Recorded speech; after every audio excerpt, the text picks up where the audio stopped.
तो hello guys, मैं बात करने जा रहा हूँ कि क्या गैपरंग किम एक नॉर्मल पर्सन है विद सुपर ह्यूमन एबिलिटीज या फिर एक scientific experiment like Daniel park. अब इसके पीछे मेरे पास कुछ रीजंस है क्यों मैं ऐसा सोचता हूँ, और हमें कुछ ऐसे रीजंस बताए भी गए हैं प्री जनरेशन आर्क में जो अभी चल रहा है, जो पॉइंट आउट करते हैं कि गैपरंग किम इज अ साइंटिफिक एक्सपेरिमेंट। तो उसके बारे में बात करते हैं। तो सबसे पहली बात मैं करना चाहूंगा मिस किम के बारे में। तो देखो, मिस किम एक ऐसी कैरेक्टर है लुगिज्म में या फिर प्री जनरेशन जिसको सभी कैरेक्टर्स के बारे में, जितने भी स्ट्रॉन्ग कैरेक्टर्स थे लुगिज्म में, उन सभी के बारे में पता था। फिर चाहे उन्होंने जितनी कम फाइट क्यों ना लड़ी हो, चाहे वो जितना अंडरग्राउंड या फिर एकदम पूरे वर्ल्ड से हिडन रहते हो, तब भी मिस किम को उनके बारे में पता था, उनकी फाइट्स, उनका पोटेंशियल अगेंस्ट यामाजाकीज। लेकिन तुम ये कह रहे हो कि मिस किम को उस बंदे के बारे में नहीं पता जिसकी पर्सनैलिटी ऐसी है जो अपने आप को हिडन नहीं रख सकता, और पावर इतनी ज्यादा जो कि वो वन ऑफ द या फिर दी स्ट्रॉन्गेस्ट कैरेक्टर है इन प्री जनरेशन,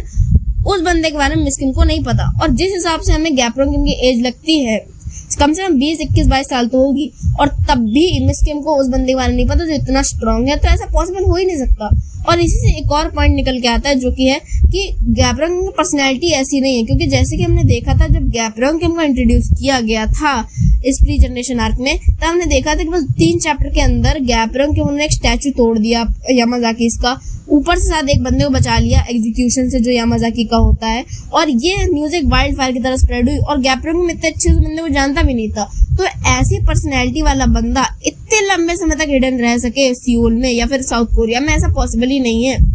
इसके पीछे 2 ही रीजन हो सकते हैं सिंपली, या तो कि गैपरंग किम एक साइंटिफिक एक्सपेरिमेंट है, या फिर वो कहीं फॉरेन में थे फिर यहाँ अब आए हैं साउथ कोरिया। और मैं सबसे बढ़िया पॉसिबिलिटी है फर्स्ट वाले कि वो एक साइंटिफिक एक्सपेरिमेंट है।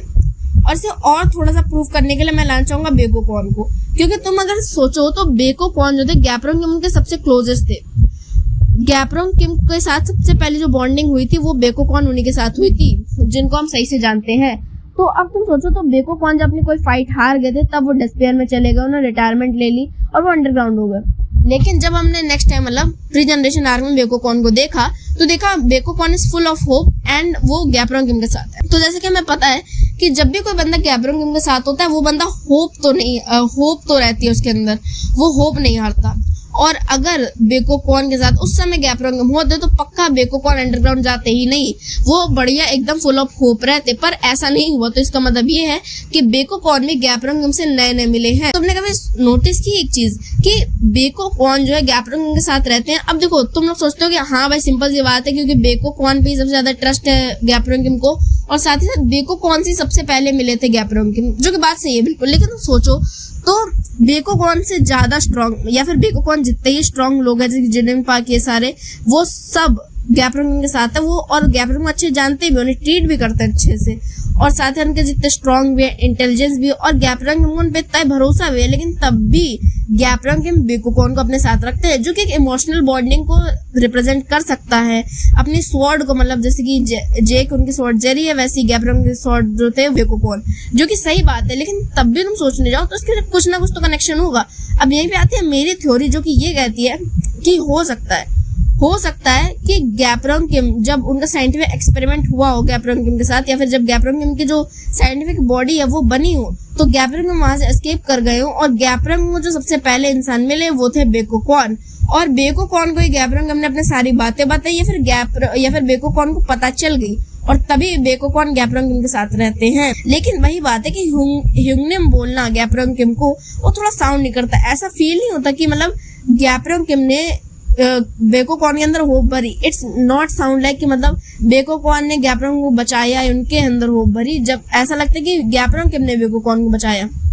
तो इसमें ज्यादा सूटेबल थ्योरी यही होती है कि हो सकता है कि बेकोकॉन जब डिस्पेयर में हो, तब जब गैपरंग किम अपने साइंटिफिक एक्सपेरिमेंट से छूटे हो, तब वो बेकोकॉन से मिले, उनका डिस्पेयर दूर किया, उनका जो मतलब जितनी भी चिंताएं थी, डिस्पेयर था, उन सबको दूर किया, और बेकोकॉन को एक नई जिंदगी दी। तभी बेकोकॉन जो है सबसे ज्यादा ट्रस्ट करते हैं गैपरंग किम पर, और उनकी लॉयल स्वॉर्ड है,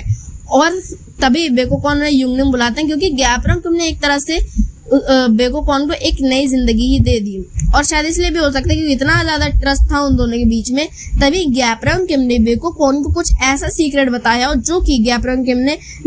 ना किसी और को ना बताया एक्सेप्ट जिनिंग पार्क। मतलब हो सकता है क्योंकि जिनिंग पार्क एक ऐसे पर्सन थे जो कि सेकंड क्लोजेस्ट कह सकते हो आफ्टर बेकोकॉन, जो गैपरंग किम के साथ थे। तो ऐसा हो सकता है कि गैब्रोंगियम ने जिंगजिंग पार्क को अपना सीक्रेट बताया हो अपने मरने से पहले,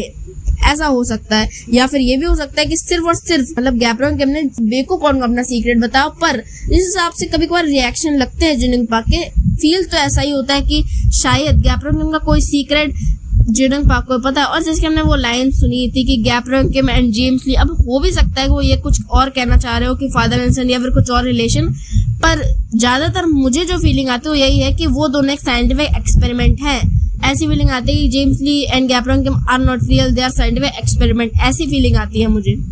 और शायद हो सकता है इसी चीज को छुपाने के लिए जेम्स ली ने जिंगजिंग पार्क को मारा हो। और भी बहुत सारी थ्योरीज हैं, पर इतनी सारी चीजें पॉइंट आउट करती हैं कि गैब्रोंगियम ऐसा रियल हो ही नहीं सकता, मतलब उनकी बॉडी नेचुरल हो ही नहीं सकती, और ऐसी पर्सनैलिटी के साथ इतने लंबे समय तक छूना पॉसिबल है ही नहीं। और दूसरी छोटी मोटी चीज बात, जो कि छोटी मोटी तो नहीं है पर तब भी पॉइंट आउट करना चाहूंगा, वो है लोगों के स्टेटमेंट्स जो बार बार दोहराई जा रही है कि गैब्रोंगियम की जो बॉडी है, जैसे केंजो यामाजाकी ने बोला था कि गैब्रोंगियम की जो ये बॉडी है, इतनी जो फिजिकल स्टेट है मतलब गैब्रोंगियम की, इतना ताकतवर है गैब्रोंगियम, वो पॉसिबल ही नहीं है एज अ नॉर्मली, मतलब बायोलॉजिकली नॉर्मली पॉसिबल नहीं है until it is a Yamazaki blood. जो कि हमें तो ऐसा लगता है कि एग्जैचुरेशन नहीं, वो ऐसे बता रहे हैं कि कितने स्ट्रॉन्ग है गैब्रोंगियम, हाइप कर रहा है, पर ये पीटीजे उनके हिसाब से हमें पता चलता है कि पीटीजे कुछ ना कुछ तो इसके हिसाब से बताना चाह रहे हैं, जो कि ये हो सकता है कि सच में गैब्रोंगियम की ये जो बॉडी है ये बायोलॉजिकली अचीवेबल तो है ही नहीं,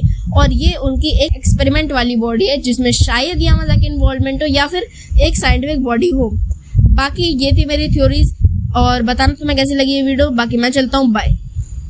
और हाँ, जाने से पहले लाइक कर देना, सब्सक्राइब कर देना, और हो सके तो एक कमेंट कर देना। बाकी मैं चलता हूँ, बाय।